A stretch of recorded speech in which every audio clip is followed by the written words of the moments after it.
recently my grandpa came in town and he taught me how to make his famous bread recipe, Ed's famous bread. And he's been making bread for longer than I've been alive, all sorts of kinds of bread. And this is the one recipe that he's developed, and this is the one that he continually makes over and over and over again. He says it's his staple bread recipe. And I tasted it, it's delicious. It will be one of my staple recipes as well. So today we're gonna make his Harvest multigrain bread, and it's gonna be in a sandwich loaf, which is gonna be delicious. So for the Harvest grain bread, what we have to do is first we've got to make our grain blend and add some water into it and let this sit overnight. And I'm gonna put the full recipe in the description and everything I'm using in the description. I got a lot of things off of Amazon for this, and so I'm gonna leave all of that in the description as well as the recipe. So here we go. We're gonna make this, let this sit overnight, and then make our loaves of bread. And this recipe is gonna make 2 loaves of bread, 2 sandwich loaves. So we're gonna use this King Arthur Harvest grain blend, and this has so many different kinds of grain. King Arthur has a lot of different mixtures, but this is my grandfather's favorite, so we're gonna use this one. And we're gonna do 6 tablespoons of this. Oops.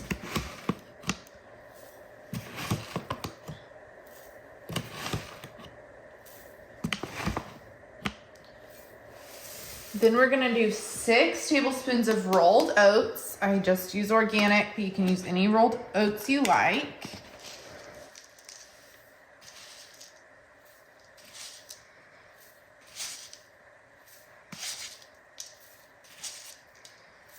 Okay. Then we're gonna do 6 tablespoons of Wheat Bran. This is a good brand. Bob's Red Mill is a good brand. I ordered this off of Amazon, but some grocery stores may have this as well.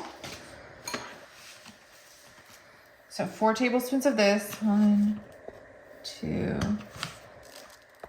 3, 4.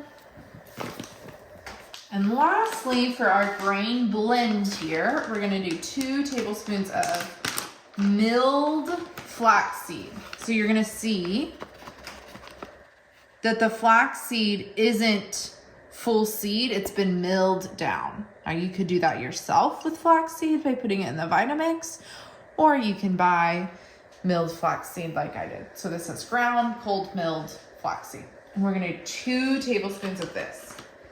So 6, 6, 4, 2.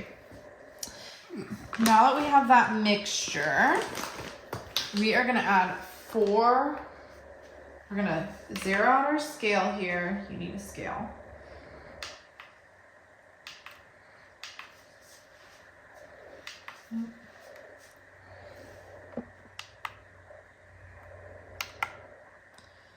We're gonna add 4 ounces. I'm getting it to ounces.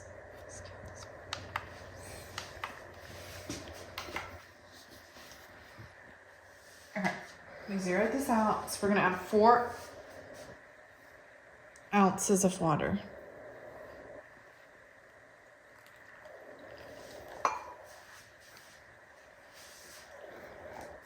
Okay.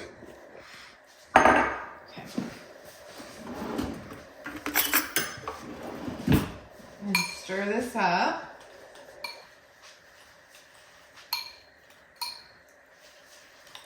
And what we're gonna do is we're just hydrolyzing, I can't say the word, these, all of these seeds. So they're just gonna soak up this moisture so that they will not soak up the moisture in our bread recipe. We're getting them in the moisture now. So we're gonna let this sit overnight. You do not want it to sit too long. You do not want this to ferment. So I just do 1 night. You can maybe do 2, but if it starts to have a sour smell or like it's fermenting, you do not want to use that in your bread. We don't want fermented grains in this bread, or this isn't a fermented bread, so we don't want that. So yeah, we're gonna let this sit overnight and then make our bread with it in the morning, 2 sandwich loaves.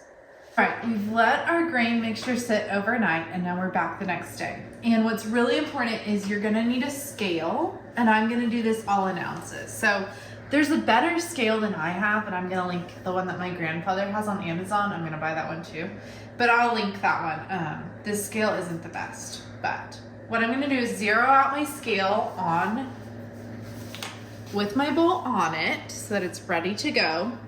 And we are gonna do this all by weight, or at least the flour part. Some by weight, some by measurement.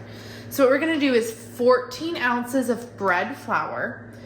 Let me back up. Right now we're making 1 loaf, and our harvest grain mixture makes 2 loaves. So we're gonna do these measurements 2 different times for each of our loaves. You can do half of the harvest grain measurements if you want to just do 1 sandwich loaf. My grandfather says if you're going through all of this, you might as well do 2 loaves, and we're gonna measure out the ingredients other than our grains 1 loaf at a time. It'll make sense if you keep watching the whole thing. So we're gonna do 14 ounces of bread flour. You want bread flour rather than all-purpose flour. Bread flour has a higher gluten content, and that's very important for this kind of loaf style bread in order for it to hold its shape better and hold a shape. So you want bread flour. He recommends King Arthur bread flour. My store was out of this, so I got just store brand bread flour, but in the future I'll use King Arthur. So we're gonna do 14 ounces of this, and I'm just gonna weigh this out on my scale. That's a little over 10. 13.2.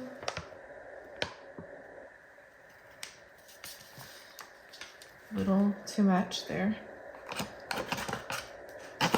No, not enough.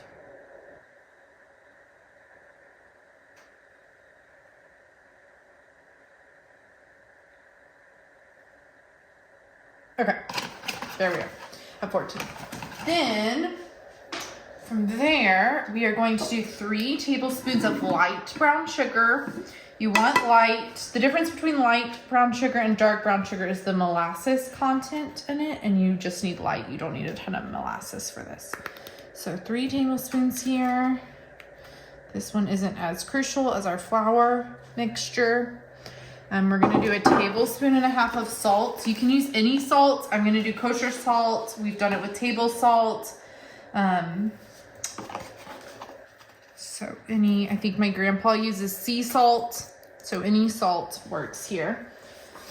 And then we're gonna do a 1 tablespoon of instant yeast. You wanna buy instant yeast instead of active dry because instant yeast will work without activating the yeast in water beforehand. So for this bread, we want yeast instant. And we want to do 1 tablespoon of this instant yeast. Okay, this is what I'm going to call our dry ingredients. When we have our dry ingredients all added, we want to put it in our mixer. You could do this by hand as well. We want to put it in our mixer and add the paddle attachment. And you want to mix this for 1 minute. It's going to get a little louder when I turn this on, but you want to mix this for 1 minute. And he says, do not rush the mixing.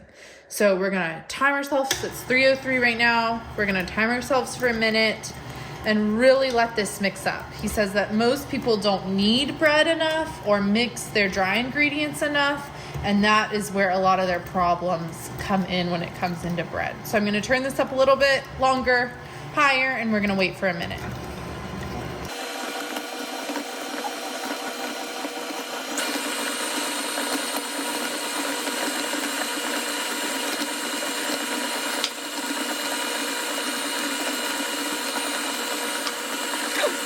All right, so we did our paddle attachment for 1 minute. And now we're gonna add our wet ingredients to our flour ingredients. So we wanna zero out our scale. Zero it out with that on it. And now we're gonna add our wet ingredients. So what we're gonna do is we're gonna do the half of the harvest mixture that we let sit overnight. I've already done my first loaf, so this is the second half of that mixture that we let sit in water overnight. So we're gonna do that. Get all that good stuff in there. This is all so good for you. Those oats and seeds and the flax seed, so good for you. Then, let me zero out my scale again. That's at about 4 ounces of seeds, by the way. Then we're gonna do an ounce of honey. This is just some local honey that we get from our friends, so it kind of crystallizes easily, but you can use any honey that you want. And an ounce is about, let's see, that's 0.6. So about a little bit more than a tablespoon. Gosh, sticky. Okay, that's 0.8. Let me put in a little bit more. That's a tiny bit over 1, but that's gonna be fine.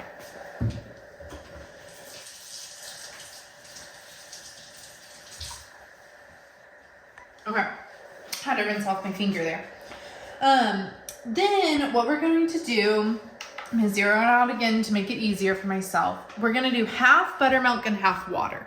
So you want 10 ounces of liquid total, and we really want 5 ounces of buttermilk and 5 ounces of water. But if you add, say, a little extra buttermilk, like you add 5.2 ounces of buttermilk, then just try to add 4.8 ounces of water, right? Just try to get 10 ounces of liquid complete. And one of my grandpa's additions was he makes bread with a little more buttermilk than other recipes call for, and he thinks this helps the flavor and the texture and kind of the density of the bread. He really likes it. So we're gonna do his recipe. So we're gonna do 5 ounces of buttermilk. I just pour this slowly for my scale to catch up to me.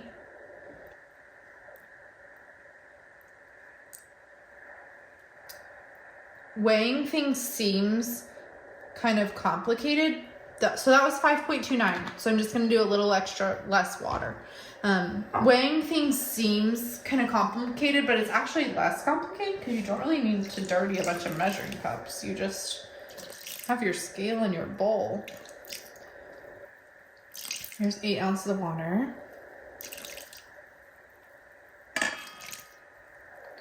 9.8. 10. Pretty much right on the dot. All right, then we're gonna take our bread back over to our KitchenAid, and we are gonna use our dough hook here. It's pretty important to switch hooks because this is where the kneading process is actually going to begin. And what we're looking here is we're looking for our dough to get really kneaded together and to clear the bottom of the bowl. And what he says is that most people mess up their bread because they're impatient and they don't knead it enough. So we're gonna knead it for at least 7 minutes and like seriously start a timer. All the way up until 9 minutes because we want that texture. So I'm gonna start stirring. It may get a little loud here, and I'll show you exactly what we're looking for. So we're gonna get it going, get it all incorporated, turn it up a little.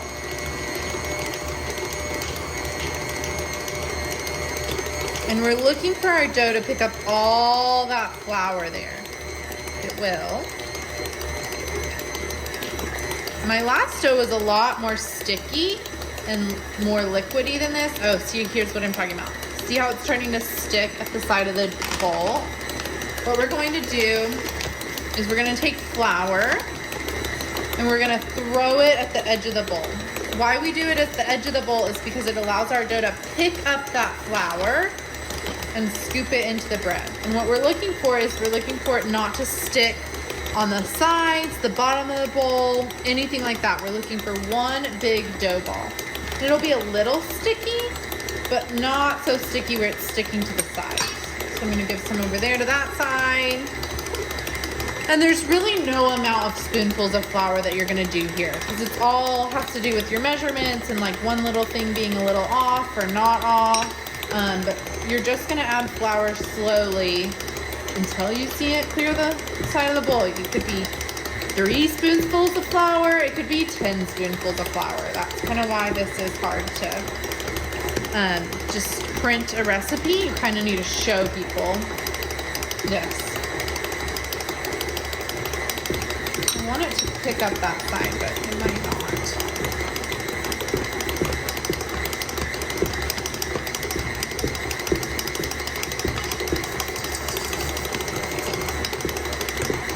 Okay, we're starting to clear here.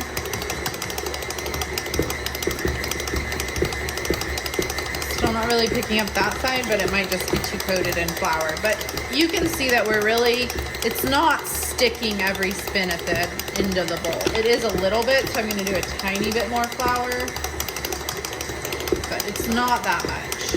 There we go. All right, and we're going to sit and knead this for at least 7 minutes. Again, like 7 to 9 minutes. There. And see how it's clearing the bowl there and it's getting thrown around a little bit more? That's what we're looking for.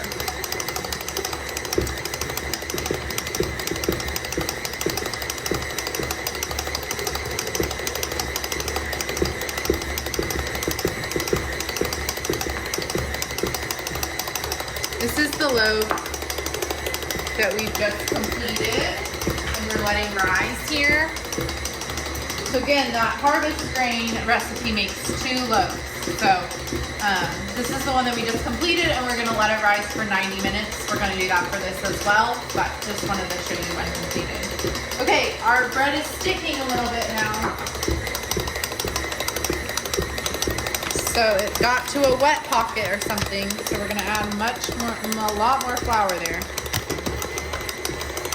And this is why you need it for so long, because you think, oh, it's clearing the bottom of the bowl, it's good. Well, no, it's not all mixed up. It's not good.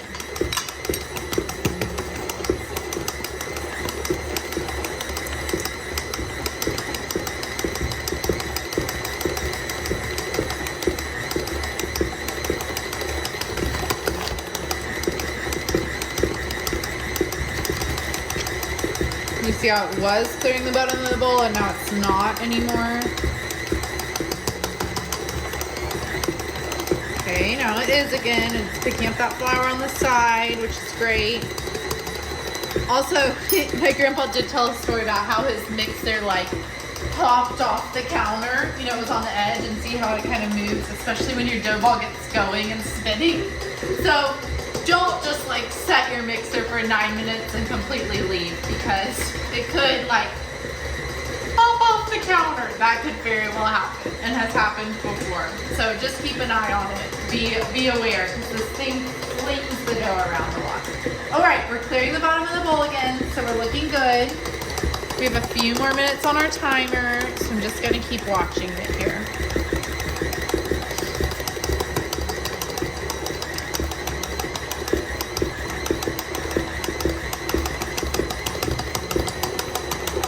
I want it to pick up that side, so I might try to incorporate it here. I want it to kind of get all this. It's still pretty sticky.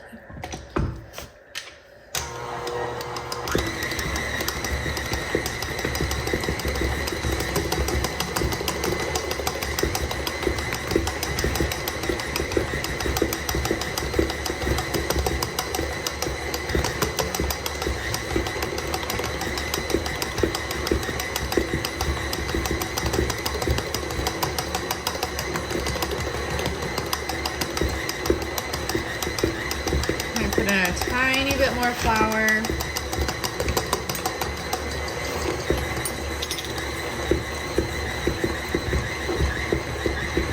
All right. See how that really isn't sticking now to the bottom? That is what we're looking for. And besides a few remnants on the side, it should pretty much be cleaning your bowl for you, which is nice.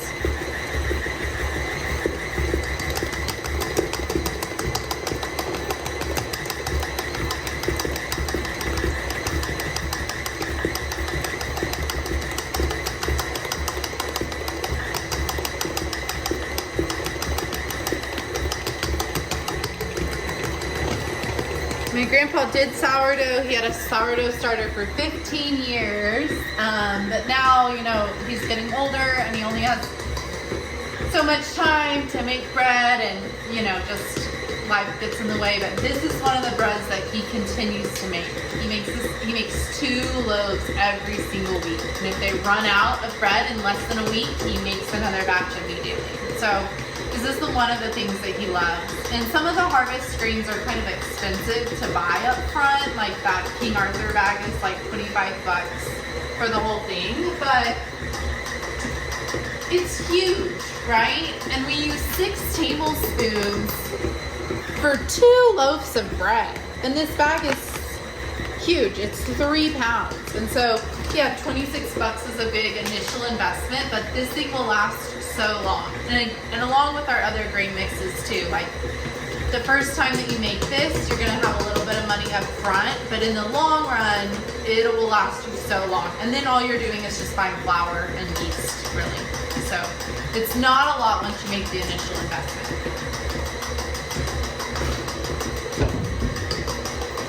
Okay, how's our time doing? I think we've been at 5 minutes, so we're gonna do 2 more. We'll check that in 2 more minutes and show you how it looks. All right, we kneaded for 9 minutes. Our bowl looks like super clean. Our dough looks fully kneaded. Our KitchenAid is definitely warmed up and hot. And so we're gonna stop this here. I'm gonna get a little flour on my hands. And what I'm gonna do is I've got a bowl. I'm gonna let it bulk ferment in this bowl, and I'm just gonna spray a little cooking spray on it.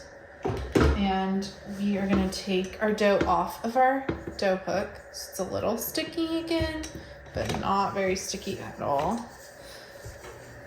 And get our whole ball here. This is why you can get flour on your hands. And we are just gonna stick it in here. I'm gonna spray the top with a little cooking spray. It just helps to not stick. Cover it in saran wrap, and I'm gonna let this bulk ferment on the counter for 90 minutes. You don't have to be like spot on with the time here, but you do wanna let it ferment bulk rise, for about 90 minutes. And 2 hours is pushing it. Like you've gone kind of too long. You don't want it to over rise. So set a timer, come back in 90 minutes, and it'll be ready. So I've got both of my loaves sitting here. When we come back, we'll shape them.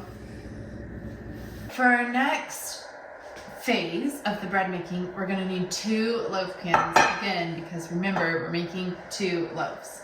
So these guys have been sitting for 90 minutes. They've not quite doubled in size, but they've certainly risen, which is great. And we are going to spray our loaf pans with some Pam, or just some sort of non-stick spray. And if you can see, these loaf pans are slightly different sizes. That's okay.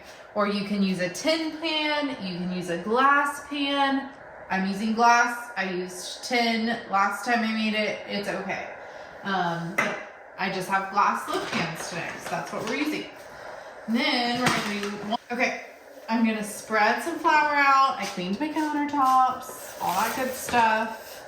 Then we're going to dump our bread out of our bowl, and we're going to degas it. I'm gonna show you guys this twice for 2 different loaves. Put some flour on my hands, and so we're gonna go just kind of degas it, spread it out. Then we're gonna do 1 spin and pinch, pinch, pinch. We're gonna do another fold, pinch, pinch, pinch. And then we're gonna do this and pinch, pinch, pinch the sides, pinch the top, pinch all this. And then we're gonna roll it like so. Then we're gonna take, you can kind of see where the seam is still. We're gonna do seam side down in our loaf pan, and we're just gonna flatten it out in our loaf pan. Like so. This just lets it rise and grow evenly instead of having chunks and pieces all over. Okay, I'm gonna show you guys this again for the second one. So I'm gonna spread my flour out on my surface. I take my bread. Come on. There we go. Then I'm gonna degas it. So pinch, pinch, pinch, pinch, pinch, pinch, pinch.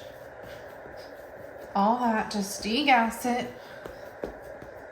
Then we're gonna fold, pinch, pinch, pinch, fold, pinch, pinch, pinch, fold up, pinch, pinch, pinch, pinch these sides, pinch the sides, roll,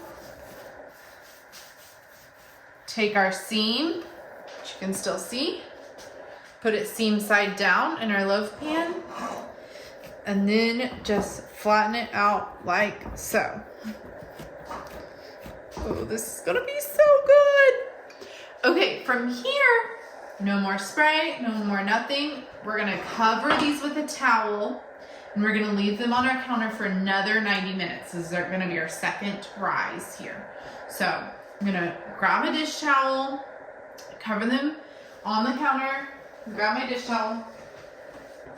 Okay, I grabbed my dish towel. I'm gonna set it on the counter for 90 minutes. And when we bake these, we're gonna bake them at 350 for 20 minutes, and then we're going to spin them and bake for an additional 14 minutes. So they bake about 35 minutes total, but right now we're rising for 90 minutes. So, you know, in about an hour and 15 minutes into my rise, I'm gonna come preheat my oven on 350, so it'll be ready to go after these 90 minutes. Okay, let's let them rise up. All right, we have proofed for 90 minutes. That's what this section of rising is called. And this is how my loaves are looking. Your loaf may be up over the loaf pan and maybe a little lower, maybe about where mine has risen, which is about, you know, it was pushed down in the loaf pan and now it's at the top. That's great. As long as it's come up a little bit, we know that the yeast is working and that your loaf is rising. So I preheated my oven to 350 about 20 minutes ago, and it's fully preheated. It's been preheated for about 10 minutes. You want your oven to be up to temperature before you put your bread in the oven. With any baking, you really want your oven fully preheated because that heat, my heat comes from below, it's gas. If you have an electric stove, it may come from above, but that heat is going to cook your pastry or bread or whatever you're baking unevenly if your oven's not preheated. So make sure it's preheated. I like to preheat mine and make sure it's been preheated for about 10 minutes before I put anything in it, especially if I'm baking. So anyway, we're gonna put our loaves in the oven and we are gonna bake them for 20 minutes, and then we're just gonna flip them the other direction and bake for 14 more minutes. So let's set our timer for 20 minutes, and we'll come back and flip them. All right, it's been 20 minutes. I found out that I say all right about every segment, so that's embarrassing. It's been 20 minutes, we're gonna flip. And we're gonna flip. These are looking so good. That one's harder to flip. Get another hot pan. And we're gonna go in for 14 more minutes, or until that. You can also test with the thermometer and make sure it's above 195, at least above 185. But that's the temperature that yeast dies at.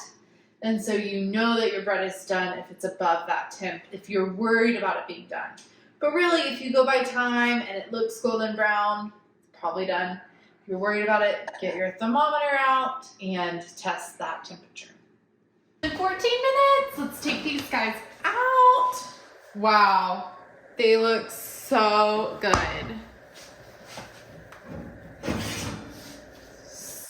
So good and perfect. That golden brown. Yours might be a little lighter. I put a plait of butter over them at the last 30 seconds or so and let that melt over it. And that just gives it that golden brown look. So feel free to do that. or to rub butter on it right when you get out of the oven. It just, you don't have to, but it just kind of makes it look so pretty. But you want to make sure to get your bread out of your loaf pans pretty much immediately, or they will continue to cook in your loaf pans. But look how pretty that is. And then I might rub a little more butter. You see that piece where the butter doesn't have? That's what it'll look if the butter hasn't gotten on it. And then you can just rub, if you want it to look pretty like that, you can just rub some butter. And then you can store this once it cools. You can store this in the fridge or on the counter. It's gonna last a lot longer in the fridge.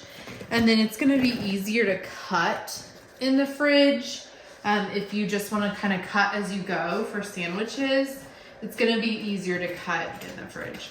If you cut it all up and put it in a loaf bag, you can do that. But yeah, I'll store mine in the fridge. Okay, let's cut it. I wanna try. Let me see where's my bread. Okay, I think I'm gonna give this big boy to my sister, so we won't cut into that one. Let's cut into this small one.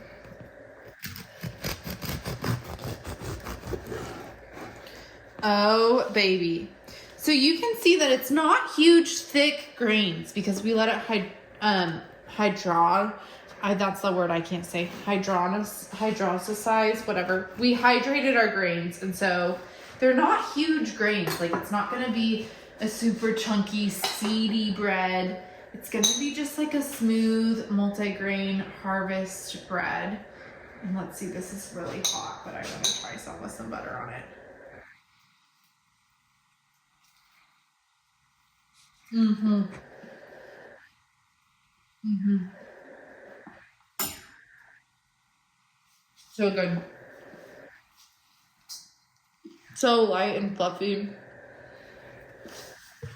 So fresh. Honey, you gotta try some. Don't mind the dishes behind me. We just finished dinner. I just cleaned up from dinner. But if you made it this far, I think that means that you're gonna make this recipe. And I'm really happy for you because it is so good, like so delicious. And if you have any questions or need help troubleshooting anything in your bread or before you get started, feel free to leave a comment down below and I will do my best to answer it. And if I can't, I will pass them along to my grandfather and get you the answer. So anyway, I really hope that you enjoy this recipe. It's really, really good. Ed's famous bread, and I love that I'm getting to share this with all of you. Thanks, guys. I hope you enjoy.